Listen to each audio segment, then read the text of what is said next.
Absolutely. And Senator Frentz, I see you smiling. Is there something that you wanted to add there?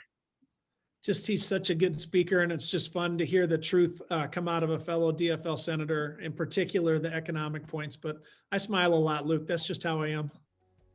Hello and welcome to Call of the Senate, a podcast presented by the Minnesota Senate DFL Caucus. I'm Luke Bishop. Climate change has been an important focus for Senate Democrats this session. Minnesota has made important advancements in carbon-free electricity since it passed the Next Generation Energy Act in 2007, but the state is still falling short of its targets for cutting greenhouse gas emissions. Earlier this year, Governor Walz pushed for the state to achieve 100% carbon-free electricity by 2040, 10 years earlier than originally proposed. The state's two largest public utilities, Xcel Energy and Minnesota Power, have indicated that they're on board, though not necessarily within the governor's timeframe. So we're going to talk today about how the state of Minnesota can reach carbon neutrality, how public utilities can catch up to the 2040 timeline, and how Minnesota can cut its greenhouse gas emissions more broadly. We'll also discuss the benefits of a carbon-free economy, green jobs, and the transition to carbon-free electricity in Minnesota. Here with me on today's episode are Senator Nick Frentz of North Mankato. Hi, Senator. How are you doing? Hey, Luke. Good to see you. Thank you for having us. Thank you. Senator Patricia Torres Ray of Minneapolis. Hi, Senator. How are you doing today? Hello. Happy to be here. Good. Thank you for joining us. And Senator John Marty of Roseville. Thank you for joining us, Senator Marty. How are you doing? Very fine. Good. As I mentioned, Governor Walz has pushed for 100% carbon-free electricity by 2040, which would be a significant step toward the state reaching the goals it set in 2007. So I'd like to begin there by asking the question, what can the Senate do to support this goal of 100% carbon-free electricity by 2040? And how will we get there? And Senator Frentz, I'd like to begin with you and then hear from Senator Marty and Senator Torres Ray after that. Sure. Well, thank you, Luke. And this is really the central question facing Americans and people around the globe is how are we going to educate, analyze, and act? I'm glad you mentioned the 2007 goals because I thought they were appropriate, and it's worth noting they were bipartisan back in 2007. Essentially, what we said is we're going to make progress, the kind of progress that Minnesotans can be proud of, and we're going to do our share. I think the number one thing we can do in the Senate is what we are doing, Senator Torres Ray, Senator Marty, and many others, which is educate the public. We're falling short of those 2007 goals. And at the same time, the information about climate change is even more clear. So in addition to advocacy on individual bills, and Senator Torres Ray and I are proud to serve on the Energy Committee, and Senator Marty has been a champion for years on that same committee. In addition to meeting with different groups and talking to them about our positions, and in addition to doing things like this interview, we simply want to bring our message to the people that if we don't take action, that we're going to regret it and soon. And I really think we can, meet that challenge. Right. Super important to keep the public educated and to do your part to share the information like you're doing today. So Senator Marty, I'm curious to hear from you. What do you think the Senate can do, and how can we support the goal of reaching 100% carbon-free electricity by 2040? Well, first I'll start by seconding what Nick said, that we have to do a lot of educating. And part of the reason for that is we're in the minority in the Senate, and the Senate majority has been blocking action on this and other important bills. And so part of it now is helping with the public will and so on to put political pressure on the Senate Republicans so they start recognizing the importance. Some of them are still denying we have a problem with climate. And that's long past where the public has been. The public is already long on board supporting this. And the thing we have to recognize is that for Minnesota jobs, for Minnesota's economy, for everything else, this is the smart stuff to do. And I will predict that this 2040 deadline will be moved up in the future. I think it'll be moved faster because the utilities and others are going to be coming around and getting there. But right now, we're not able to pass this legislation because of the majority. So it's very important we keep educating the public on the benefits of this, the urgency of it, and the crisis if we don't. Well, you've been known for predicting the future correctly before. We'll see if you're right on that one as well. Senator Torres Ray, do you have anything to add to this?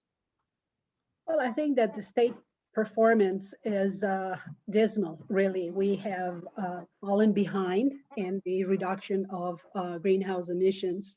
And I think that we know exactly what are the industries that are making progress. You know, in the electrical industries, we're making progress. They are meeting goals, but we know we have done very little with the transportation industry, with the car industry, with agriculture. And we know what are some of the steps that we need to take. And unfortunately, right now, we have the majority in the Senate blocking some of these steps. We have, the goal was a reduction of 30% by 2025, and it's only 8%. So it's not like we're very close and we should do a little something and then we will get there. I mean, we're far behind. And for us to have a Republican majority that is opposing a change of an industry that is a major contributor to pollution is just really problematic for our state. And I think that we have a proposal from the Walz administration that is pretty strong, and the industry is behind it. To be honest, I think that, you know, even the major companies have testified before the Senate saying we need to do this. We need to adopt a clean car emissions policy because it's the direction that we're going. And we have tremendous opposition in the Senate, and we need to do something about that. Certainly, yeah. Luke, is it allowed that we amplify an excellent answer with a brief after comment? Please. Where Senator Torres Ray is right is in the transportation sector. And I just wanted to add that while we are arguing about clean cars rulemaking, which is estimated would take new electric vehicle sales from 2% where it is presently to maybe 6 to 8%. General Motors says that they are going to 100% of their vehicles. And so to the senator's point, we're watching the rest of the world and the corporate America agree that we need to reach these goals. We're just not getting that agreement in the Minnesota Senate right this minute. Thank you, Senator Torres Ray. And on that point, it's slowing us down. It's hurting us economically. When we're ahead of the rest of the states, the rest of the country, we benefit because the new jobs come here, the new vehicle manufacturing, other things could even conceivably come here. But that's the whole thing. When Minnesota jumped in the 1990s to start wind production, it was kind of, oh, that's never going to pay off, never going to make sense. Now, so many rural communities are thriving because it's a huge part of their economy. A lot of farmers are getting good pay from hosting wind turbines and so on. So it's been a huge change. And if we are behind other states, we're going to lose the jobs to the other states. Right. And as you all mentioned, I mean, there's a split within, you know, there's a split across the two parties in the Senate, but within the caucus, I think there seems to be quite a bit of agreement. And I wanted to ask, you know, Senator Frentz, you know, you're chair of the Senate Clean Energy and Climate Caucus. I wonder if you could just tell us a little bit about the work that you've done in that position and how you brought the caucus together around the issue of climate. Well, we'd be doing a lot more if we were in the majority, but first of all, glad to note that the DFL Senate Clean Energy Climate Caucus added Senator Kent Eakin last week, bringing us to all 31 members. So it is now a fact that everyone in our caucus is in the Clean Energy Climate Caucus. Among other things, we've held forums, we've talked about legislation. When we didn't have COVID, we met in person a little bit. And we're looking at our voice collectively on the basic issues of carbon reduction, economic justice, you know, the basic things that we want these policies to stand for. Going forward, we have advocacy groups that talk about the Clean Energy and Climate Caucus. There's a surprising array of groups involved in clean energy here at the Capitol, and we connect with them and we, you know, say, hey, so Senator so-and-so will be on this, or Representative so-and-so could talk to you about this. And of course, we liaison with the House Climate Action Caucus. They went with a different name, which is fine. I'm not judging. And they have about 40 members over there who are in that caucus and, you know, talk about policy. It is through the Clean Energy and Climate Caucus that we've seen authorship of most of the bills that the DFL Senate is championing on clean energy and climate. Right. And in that, you mentioned economic and environmental justice, and I wanted to ask, you know, Senator Torres Ray, so you're the ranking member of the Environment and Natural Resources Committee, and you've used your position of power to advocate for environmental justice. And we also know that it's been communities of color and low-income communities who have paid the the highest price for pollution and who will face the worst effects of climate change. So as we look ahead to the state's efforts to reduce greenhouse gas emissions and transition into a carbon-free, at least a carbon-free energy economy, it's important that communities of color are not left behind. So I'm wondering if you can talk a little bit about how we can put equity at the center of the state's efforts to combat climate change and make sure that we're not leaving any community behind. Yes, thank you for that comment. I think this is such an important issue, and the Pollution Control Agency is looking very seriously at developing metrics related to this area and mapping out areas where we have significant pollution, where there is high incidence of poverty. And, you know, it's interesting, we talk about communities of color and the high concentration of poverty and pollution in certain sectors, but we have the same situation in rural Minnesota. We have been reviewing some of the waste, the proposal that MPCA has to address waste disposal and how we are producing more garbage, and we are proposing incineration. And of course, many of our climate change advocates are very, very opposed to that. And so we're measuring that. We have some experiences, of course, in Minneapolis with HERC, where we have mapped out, you know, the incidence of toxins in the air and the soil, the accumulation, you know, in areas where we have very low income native communities, Little Earth located to the south, to the north of my district. So we have ample evidence of the impact on health and health indicators in those areas. And we need to talk about this. We need to talk about these locations of these landfills, the location of these plants and what they do to these communities, but also the opportunities that exist to do something different. You know, talking about clean car emissions and how we need to develop infrastructure to connect Minnesota, right? Because that's another issue related to opening opportunities for communities that are disconnected. We need charging stations for these cars, and rural Minnesota needs it more than the city because of the density, and the cost will be pretty high for rural Minnesota. And we're willing, you know, the Senate, the DFL caucus and the majority in the House are very willing to invest whatever money we need to develop this infrastructure in any part of the state. We're willing to do it. So it will open opportunity for jobs and for looking at what do we need to do to address these disparities that exist throughout the state of Minnesota. Right, and you've all at some point now mentioned, or at least alluded to, the fact that this transition is a great opportunity to bring green jobs to Minnesota. And so, Senator Marty, you've fought for clean car legislation, renewable energy standards, carbon tax. You've been doing a lot for a long time in terms of legislation to protect the planet. So I'm just wondering if you could tell us a little bit about what you think the opportunities could look like for Minnesotans in terms of green jobs and as we transition into a cleaner, carbon-free economy. Sure. Well, the best way to measure how much we're going to create in jobs is look how we're spending our money now. As of about 10 years ago, we were exporting about $18 billion a year to buy fuel, to buy natural gas, to buy coal, to buy oil, petroleum. $18 billion for buying something that we're literally burning up. So it's not just figuratively burning our money, but we're taking $18 billion out of the state economy and burning it up.